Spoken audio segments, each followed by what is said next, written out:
Bonjour les amis, j'espère que vous allez bien.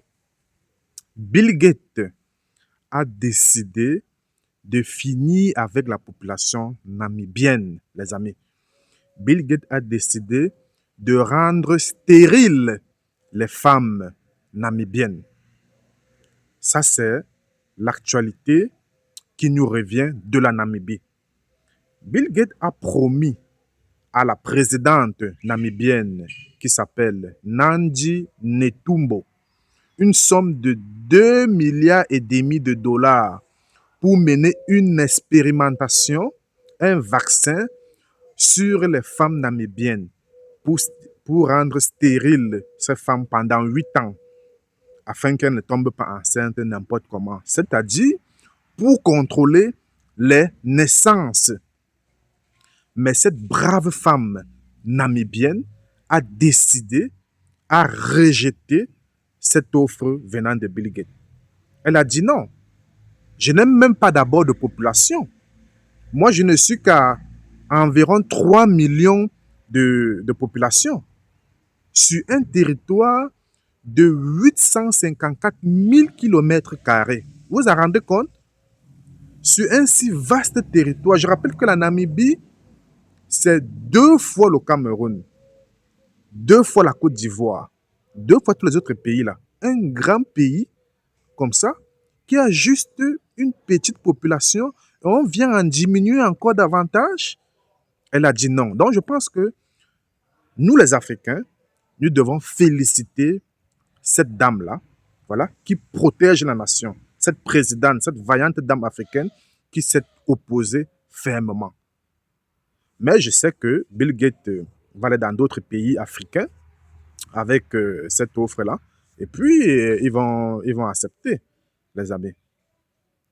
Mais pourquoi la Namibie a une population assez petite sur un si grand territoire, les amis?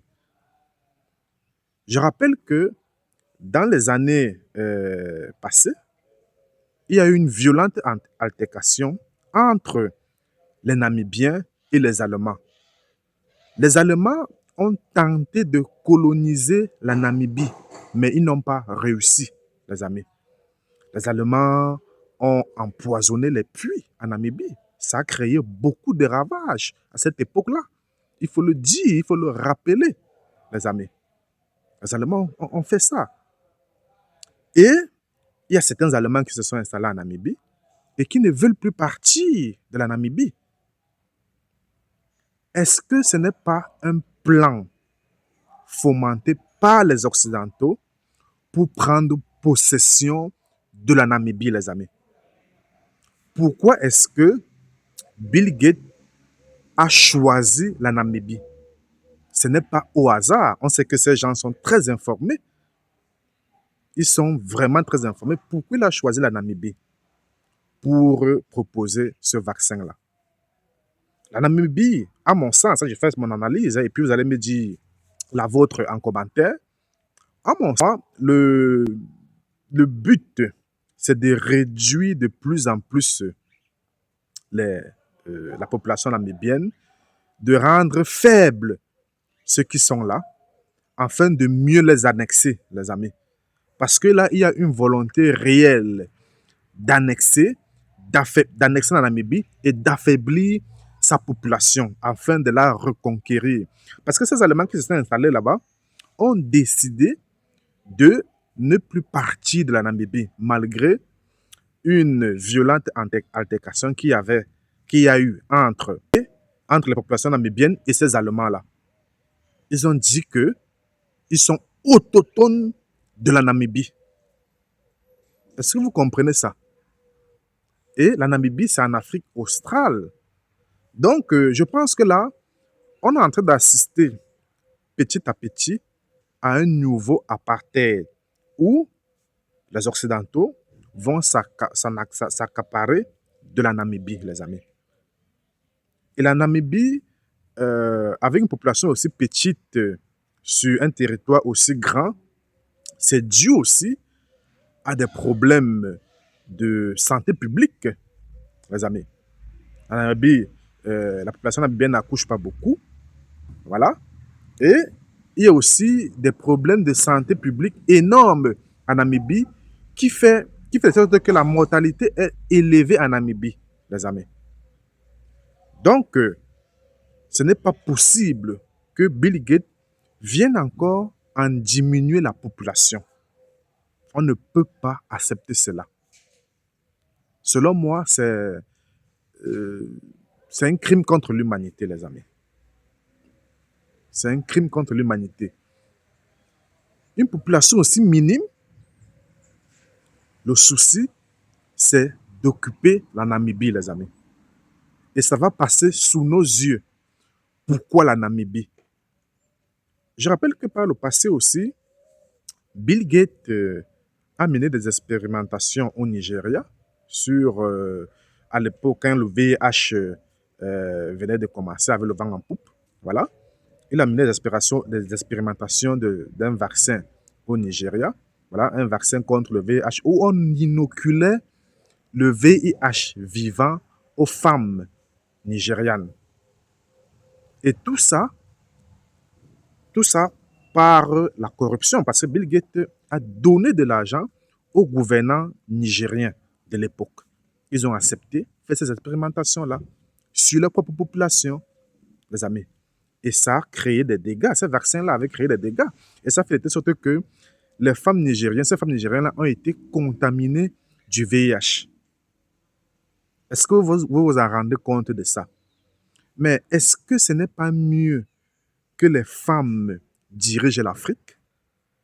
Parce que quand on voit, par exemple en Tanzanie, on voit une vaillante femme aussi qui protège sa population.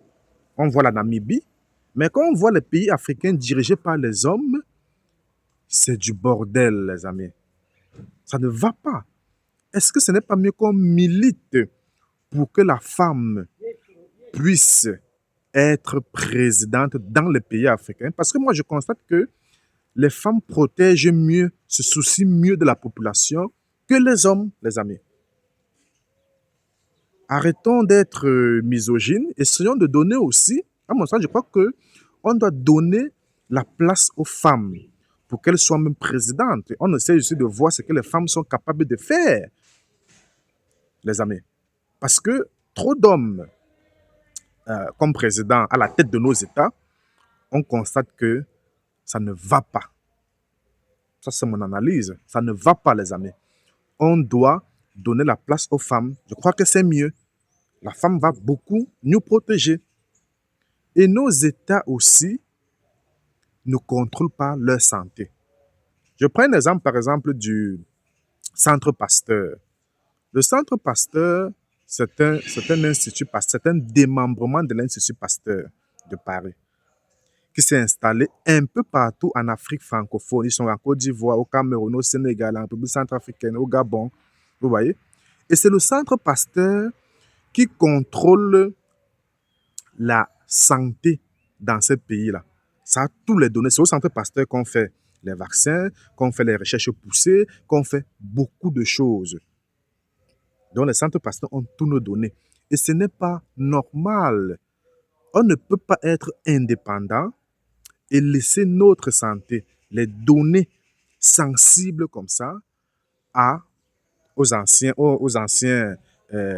impérialistes, aux anciens colons. C'est pas possible. Quand est-ce que l'Africain doit contrôler sa santé? Nous avons des plantes. Pourquoi ne pas développer même une médecine traditionnelle digne de son nom, comme les Indiens le font avec la médecine, on appelle ça comment, ayurvédique. Les Indiens ont développé certaines médecines avec des plantes, les amis. La Chine aussi a développé une médecine avec les plantes. Mais pourquoi l'Afrique est le berceau de l'humanité, avec autant de plantes, ne fait pas la recherche, ne développe pas ça pour protéger sa population? Je pense que nous devons mettre la pression à nos États de nous protéger. On doit protéger la population. On ne doit pas confier notre santé, nos données sensibles aux étrangers, les amis. C'est pas normal. Ce n'est pas normal, les amis. Nous sommes en 2025 et nos données, les données les plus sensibles, sont entre les mains des impérialistes. C'est pas normal, ça. Et on a la tête des pouvoirs des hommes. Mais que font ces hommes-là? Ils sont seulement là pour prendre de l'argent, mettre dans leur poche, construire des maisons au bordel et tout, mais nous protéger, ils ne nous protègent pas. On vient avec de l'argent, ils prennent. Je rappelle que la fondation Bill et Melinda Gates est installée un peu partout en Afrique. Finance, dit qu'elle finance la recherche. Moi, c'est qu'elle recueille les informations. Moi, j'ai fait dans la recherche, les amis. C'est une collecte d'informations qu'on fait. On a des données sensibles. Il y a des courbes. Il y a de l'épidémiologie que l'on étudie. Il y a certains virus que l'on étudie, les amis, pour prévoir, pour voir dans 40 ans comment la population africaine sera mise sur le point santé d'ici 20 ans, d'ici 40 ans. C'est des choses qu'on étudie. Et ces données-là sont malheureusement entre les mains de l'Institut Pasteur pour ce qui s'agit de l'Afrique francophone. C'est pas normal, les amis. Je pense que nous, les Africains, nous devons nous prendre en charge nous-mêmes. On ne doit pas toujours appeler les Occidentaux de venir au secours. Mais on a des têtes pensantes. Pourquoi ne pas les mettre en contribution? Voilà maintenant la Namibie qui sera rayée parce qu'à 3 millions d'habitants, voilà, on va encore stériliser les femmes pendant 8 ans, les rendre stériles pendant 8 ans. La population namibienne va passer à combien? Ça va disparaître. Le souci, c'est de faire disparaître la population namibienne afin qu'ils viennent s'installer là-bas et prendre le territoire. Parce que la Namibie est tellement riche et tellement grande. C'est ça le souci. C'est de rayer carrément la population namibienne de la carte et prendre le territoire. Et on est là, on ne fait rien. Heureusement que cette dame a dit non. Elle a félicité. Elle doit être une héros nationale ou une héros internationale africaine. Nous félicitons Madame la présidente Nandi Netumbo. En tout cas, dites-moi ce que vous en pensez en commentaire, les amis. Portez-vous bien.